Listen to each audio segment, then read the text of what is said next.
That's probably a lot more work to cover that than to cover the regular season. Yeah, to beat that. Yeah. We're talking to Zaza about just how his constant development and his being able to integrate with the team, how it's clearly becoming better and better and better. Yeah. To the point where you can see him doing things now that he wouldn't have done a month ago. Have you noticed it, and how much so? I mean, what do you think that is? Continuity with the guys, understanding each other. And there's a play last night where Draymond was about to throw a lob to him, and he realized it's not JaVale. I can't throw it up there. I got to kind of throw it to the side. Perfect pass. Zaza got it. Pump faked and scored. So there's a good feel between the players who have already been here and Zaza. I think they're all getting comfortable together. Do you think that's one in the spike in scoring? In his? And how does it help? How does it help the team that he's kind of picking up a little bit of scoring inside?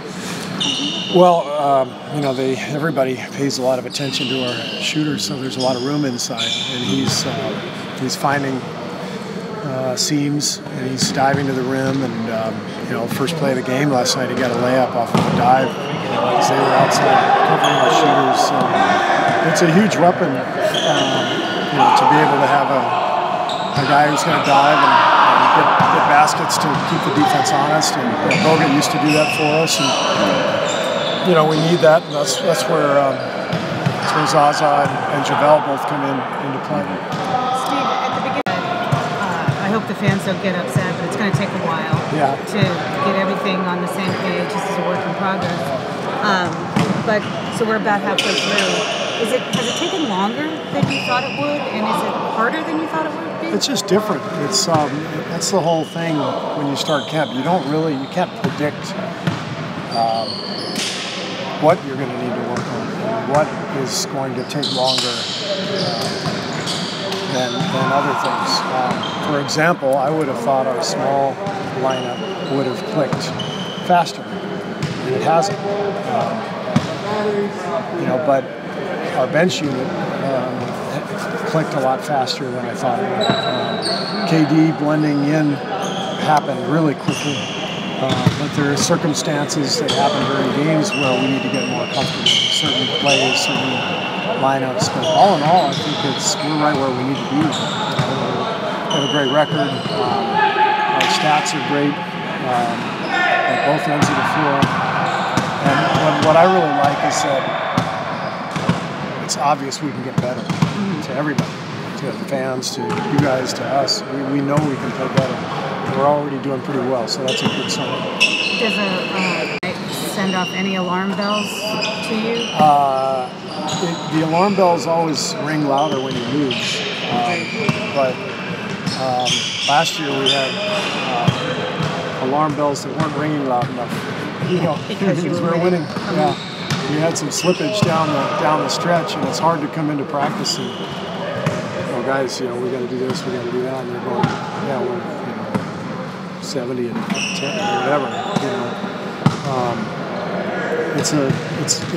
In a way, it was hard to get some of the messaging across last year. It's a little different this year. We've lost some games we should have won. We've had some trends that haven't been great in the fourth quarter. We lost in the finals last year. So these are all things that are probably easier to message in our current state. So I'm really happy. I would imagine the Memphis games lingered more with the players than with the coaches. Well, they lingered for us too. Yeah, I know. We're all competitive. We all want to win every game, but players definitely feel it more. Losing high-profile games, losing games that you should win, big leads. As a player, you really feel those, but you're also more likely to take them to heart, and that's so you got to use them as teaching tools. Does it surprise you to have that in the space of, 2 weeks or less than 2 weeks? Not really. It's we had several others like Portland and Denver and Dallas with 20-point leads, and we didn't execute down the stretch, and the lead dwindled, and so it's been a bad habit the last few weeks in particular, and so that's what we have to correct. I just remember a lot of games. Are you having fun as a team? Do you think Yeah. or enough fun overall? No, our guys are having fun. It's more fun when you win, and we have been winning a lot. But we're having fun. Our guys are enjoying it. They enjoy coming to work every day and playing together. I'm not going to lie and say it's just as fresh as it was 2.5 years ago when we got off to that great start, and everybody was kind of realizing, oh my gosh, maybe we could win a championship. It's a little different when you're on the climb like that. Now it's everybody's telling us we're supposed to win, and we've already won one, and we've lost another. So our circumstances are totally different. So I don't expect our guys to be as fresh and excited as they were 2 years ago. It's a different challenge and a different time, and it's unique. Every year is unique. This year is unique into itself, and so we got to react accordingly. Do you feel the chemistry? He's great. Guys all respect each other. I've seen so much sacrifice, and I've seen maturity. I've seen guys growing. I've seen adapting, figuring out roles. I love what I'm seeing. I think Draymond has made huge strides in his leadership and his communication. I think Steph I've seen him kind of navigate this season from training camp till now. He's in a great place now. He had to figure a lot of things out early, how to accommodate KD, how to keep everybody involved. Where he is now, there's no doubt in his mind what he needs to do, how he needs to play. But we had to get to this point through 38 games. And that's why we talk all the time about the process and going through the season and learning.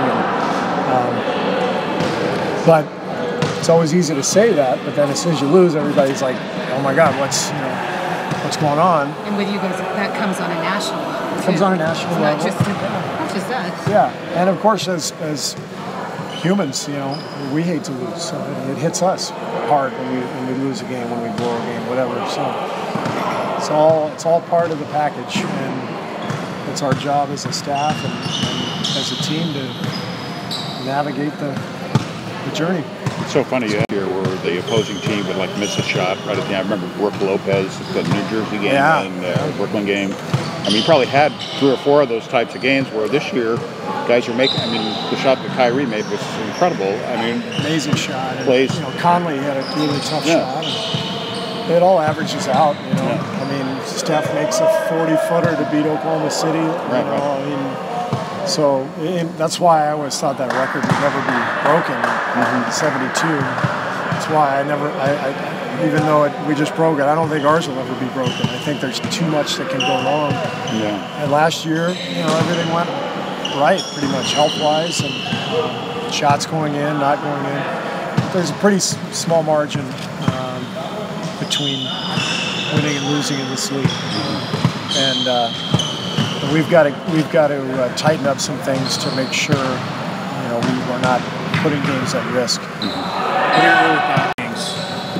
Or sorry, on the Heat. Sorry. You know what? To be honest, I haven't watched them at all. I'm going to watch them today, so I don't have. I watched league pass and stuff, but I don't think I've watched a full game of Miami. So I'll tell you tomorrow. Sure. What do you think of Zaza? What did you say to him when you first? Zaza's got a little flair to him. He likes making plays like that. Not that he's constantly making them, but he's got a little of that in him, and I know he had fun with that play. That Coach Popovich was sort of a rah-rah guy. Something we were surprised to hear. I played for Pop, so I know exactly how he is. So that doesn't surprise me. He said he was more rah-rah than you. Than me? Yeah. I'm not that rah-rah. Pop gets pretty fired up sometimes. I'm probably a little more even keeled. You're fired up sometimes. I do. Pop says he goes Serbian. That's his smile. When I go Serbian, look out. I guess I go Scottish. I don't know. It's not doesn't have the same ring to it. It's kind of gloomy.